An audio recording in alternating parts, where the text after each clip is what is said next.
Hola gente, bienvenido a mi primer video del canal. Mi nombre es Juan y tengo 14 años y vamos a hacer el bike check del Speed.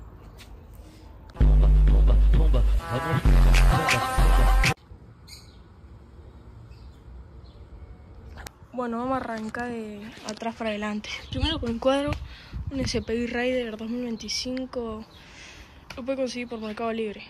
Rodado 26 la bici. Primero tenemos cubiertas Maxxis Holy Roller 2.40. También llantas Foxter 480.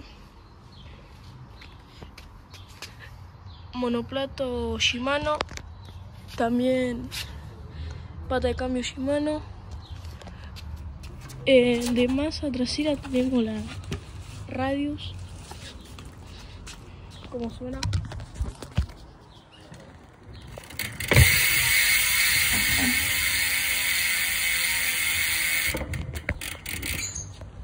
Está bastante buena, recomiendo.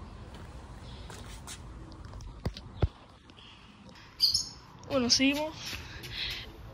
Asiento Velo Plush, monoplato Lynx, pedales Slit Reading, no sé cómo se dice. Tan bueno, saca chispa todo, lo raspé todo. Bueno, después tenemos disco, que lo compré ahí al bicicletero. Caliper y freno Shimano MT410. También tenemos acá pasador de cambio Shimano 7 velocidades, que comparte la pata también 7 velocidades. Suspensión Santur, la clásica 3030. Y adelante también lo mismo. Tenemos masa genérica, no sé qué marca es. Bueno, eso sería. Después, acá, puño lo compré en Mercado Libre. Manubrio Zoom 780 31.8. También stem corto Zoom 31.8.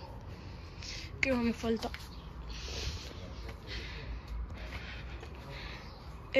Nada, eso sería todo. Las cosas las fui comprando casi todas por Mercado Libre. Lo único que no compré en Mercado Libre fueron las cubiertas, que se la compró un amigo. Después llantas al bicicletero, masa delantera con la pata de cambio, también la compré en el bicicletero. Y después todo Mercado Libre. Bueno, es 2025, casi 2026 el bike check, porque ya estamos el 9 de diciembre. Bueno, espero que les haya gustado, denle apoyo, compartan, suscríbanse, denle like y comenten.